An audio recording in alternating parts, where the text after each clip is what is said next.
Hello, my lovelies, and I hope you're having a good day and a good week. And I'm coming to you today to ask you if your parent or narcissistic family member is acting strange, and I mean really strange. Like you're being told by other family members that they're losing their mind, that they're crazy. This video is not going to be like other videos that I've made with a sense of humor, because this is currently what is my situation. And I know I'm not a psychologist, and I always state that I'm not a psychiatrist, a psychologist, but I do research things. And you're going to get other videos on this, right? On YouTube, there's a million videos, but you're not going to get one from a person currently suffering through this that can give you some insight in case it happens to you. So that's why I urge you to keep watching if you've gotten this far. Okay? So let's start by saying, what is this called? What is this craziness that they're showing to us called? It's called narcissistic delusion. It could be called a mental breakdown. They don't really have a really strong term on it. Or narcissistic decompensation. Now, it is called decompensation, even though in the American dictionary, the word decompensation is not a word, because when I've written it down, it underlines it in red. But it is, okay? To decompensate means to break down, right? So narcissistic breakdown. Let's keep that term. Before I begin, I want you to review this video, narcissistic terms, because it'll explain a little bit before, you can watch it after, but to explain to you a few of the terms, right? So let me start by reminding you what is the basis of a narcissist. And I'm going to preface it by saying this. I'm not excusing a narcissist. They are doing things that are purposeful, they're manipulating, they know what they're doing. So this is not to excuse them, but to explain where they're coming from, okay? What is going on? Most likely a narcissist is the way they are because they were abused themselves. What they have is an extreme low self-esteem, more than yours and mine. Okay, because I'm here talking about it and you're here listening to this video, watching this video. Their situation is extreme. Very low ego. So when we feel good about ourselves for things, little things that we may have accomplished, they can't do that for themselves. They need someone else to tell them that they did a good job. They need someone else to constantly reinforce their self-esteem, their ego, their need to be needed, okay? Again, this is not in any way an excuse for their abuse or behavior towards us, okay? But what happens with a mental breakdown or a narcissistic decompensation is that they've lost their narcissistic supply. This happens mostly in older people, especially if you are their child and you've got no contact. What my experience is, 2.5 years. I don't know. Okay, a little humor. I don't know if yours will be 6 months after or 10 years later. 2.5 years later, I start hearing things, and I'll get to that in a second. But they've lost their narcissistic supply. Most likely, the other people that were giving them any supply have started to see their true self. Their true self. So the mask or the persona that they've been showing the world for so long has now fallen off and cracked and broken. And now everything's out in the open. Okay?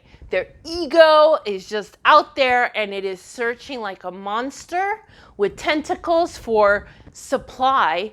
They have no control over this feeling anymore. They cannot hold the feeling back and show a different side. So everything is coming out. The true person is there. And they start to in many cases, they can have delusions. What is a delusion? A delusion is a belief that something happened that did not happen. Did not happen. And not only did it not happen, but it seems crazy. Like, I have read that people, a lot of these narcissists that break down, start to believe that they're best friends with a celebrity. They start to believe that hallucinations, along with the delusions, that they are hearing voices. I am going to tell you what happened to me. Okay, this started happening about a month ago is when I started to notice something was up, because to be completely honest, my parents had not called me in 2 years. 2 years, 2 full years at least. They had not tried to contact me at all. And all of a sudden, they're driving in my neighborhood, and I think I said this in another video. They're driving in my neighborhood. My daughter happened to be on the bus and caught them and took a picture while I was at the bus stop waiting for her. So I was not home. That's an important key here. Some time went by. I got a couple of phone calls. She got a couple of phone calls. My parents actually showed up to my ex-husband's house and told her to get in the car. Like, my mother told her, your mother, me, told me to come get you and go to her house. I am in no contact, and she knows that. She's 17. She's a smart kid. She sees right through everything. She said no and didn't go, obviously. That was Saturday. Today is Tuesday. So I'm telling you this on the first moment of me trying to put the pieces back together, trying to pick myself up from what just happened.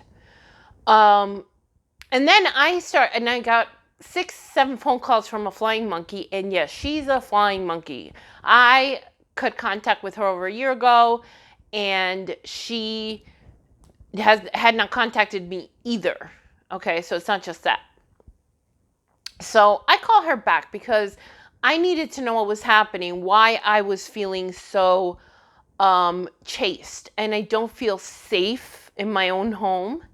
Because yesterday, and I'll go back to the flying monkey in a second, yesterday, my parents, to make a long story short, were in my driveway when I had gone to pick my daughter up from school at an odd time. It was not dismissal. So my feeling is that they've been lurking, stalking, watching, so they knew exactly when I was going to be home. So they saw me leave the house and come back. And I actually recorded the incident telling them to leave or I'd call the police. And they acted as if nothing had happened. Why? Why are you acting this way? I haven't talked to you in 2 years. You haven't talked to me in 2 years. You haven't called me either. What are you doing here? Get out. And I had to call the police. And now there's a report, and I have a case number. I haven't moved forward yet, but I don't know what I'm going to do. I'm going to therapy after this. So hopefully she'll shed some light on this, on what I should do. Because what the problem is, my mother is in mental breakdown right now. The flying monkey has told me that my mother has accused her next door neighbor of raping her and impregnating her. Okay. Let me just break that down real quick for you. She's 79, he's 50. My dad is home all day long. It's an impossibility to be pregnant because she's 79, aside from the fact that she has no uterus because she had a hysterectomy over 20 years ago. She's claiming that she hears the next door neighbor. I don't know what's happening there with him specifically, except that she might have a crush on him. And she's picking on him for these things, that he's calling Cuba and telling all of Cuba, that bad things about her. And she's hearing it over the AC vents, but their houses aren't connected. I live in Florida. Houses aren't connected. I don't even live in Miami where houses are close together. I live in a town where their houses are more farther apart. So she's definitely in a decompensation state. I've heard that she is insulting my father. I told the flying monkey that is not new, that is just now that she's doing it openly. But she always insulted my father. I actually caught in the video her slapping my father in the hand, slapping his arm when he tried to leave when I told him I was going to call the police. But this is the problem. My father, and this, I read that this happens. They're so scared. The enablers are so afraid to go against the narcissist, even if they're in a state of crazy. Okay, what we would consider crazy, delusional, psychotic. He will not put her in a hospital, and that's where she belongs.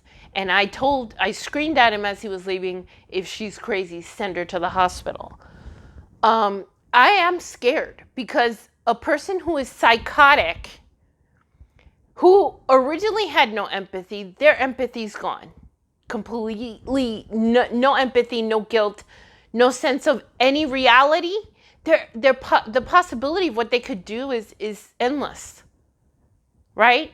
People say, oh, they won't hurt you. We don't know that. Things happen with these people.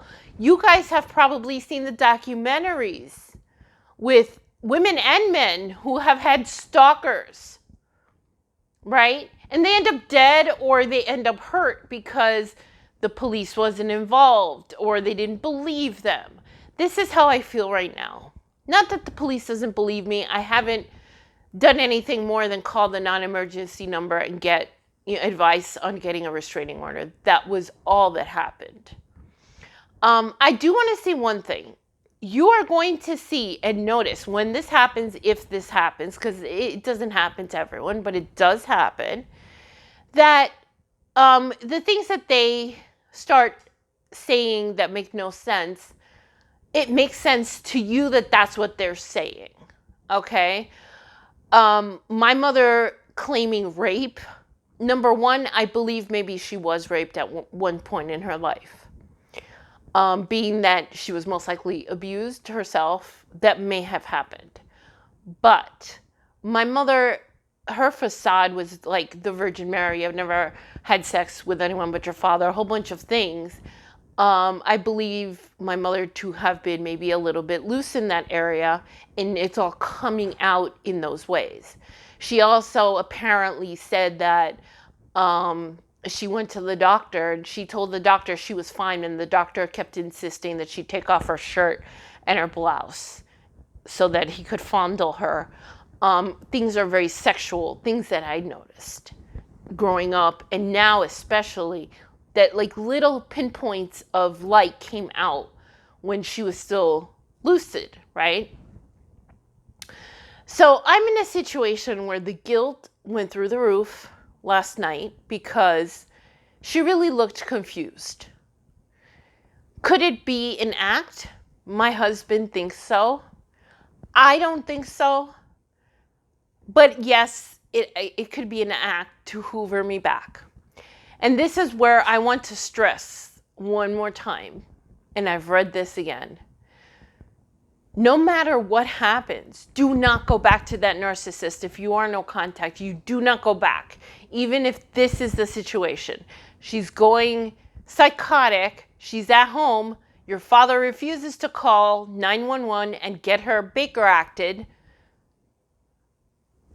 you still cannot get involved. The reason being is this. They are still who they are.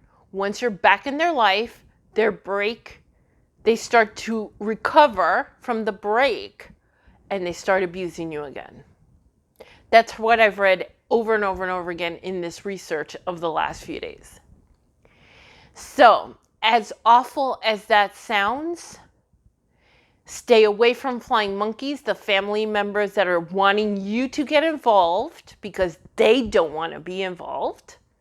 Okay, these are the people who didn't support you. Okay, and I say that like that because they believed the narcissist, and now they're pushing you via guilt to go back and to get involved. Do not get involved. If there's another person, let them handle it. If they can't handle it, you can't do anything about that anyway. I'm saying this as I feel guilt. I have been crying over this. This isn't easy. This affects my daughter. My daughter was crying yesterday. She was witness to what happened because she was in the car with me. I'm not sure if my father even realized, and I say my father because my mother, I don't trust what she was thinking, but my father even realized that Emily would be, sorry, shouldn't have said her name, but that's a common name. She would be in the car with me, and she was crying. And that's what I kept saying, get out of here. My daughter's crying, get out of here, get out of here. So I have a therapy session today in about an hour, and I have to leave my daughter alone. She's 17. Now, I mean, it's as simple as don't open the door. And they obviously don't want to ring the doorbell. They wanted to confront me as I was coming in. I want to say it one more time. The narcissist doesn't change. Even if there's a mental breakdown or a health issue or any reason to hoover you back into the situation, stay away for your own health. It is bad enough that I even know that this is happening right now. I shouldn't even know because I'm in no contact with everyone, and I was weak, and I picked up that phone and talked to the flying monkey, whom I don't trust, and I never did. And I made sure she was aware that I don't trust her, but still, do not go back. Okay? Don't go back. They do not change. I can't stress that enough. You cannot have hope. And when you see this type of psychotic break, you see how crazy they really are, how dangerous they really are. I mean, they have lost their marbles because you're not there to make them feel better about themselves through abuse. Think about that for a second. My mom may be having a mental breakdown and may be institutionalized. And the reason is nobody's saying that I look nice today. Okay? I know I'm putting it down to a very simple thing. Obviously, it's many, many, many things. But probably what has happened is she's lost all of her flying monkeys, except for all of her narcissistic supply. Friends have been seeing her true self. Family members are all trying to. I know the family's trying to get away from it because they're trying to get me involved. But for years, they didn't talk to me. But now I want to get involved. They want me involved. It's such a dangerous game with the family and the flying monkeys and the parent and all of that. You have to stay away for your own mental health, for your mental health. You cannot get involved just because of guilt. I'm going to therapy because I know my therapist will say things that will make my guilt better. I am human, so yeah, I feel bad. Well, I'm going to leave it at that. This is quite a long video, but some of you asked about this actually on my Instagram page. So I hope this gave you information not only about the general narcissistic decompensation or mental breakdown psychosis, but it gave you a sense of what's going on with me, and that you can reach out to me, and I know because I've been there.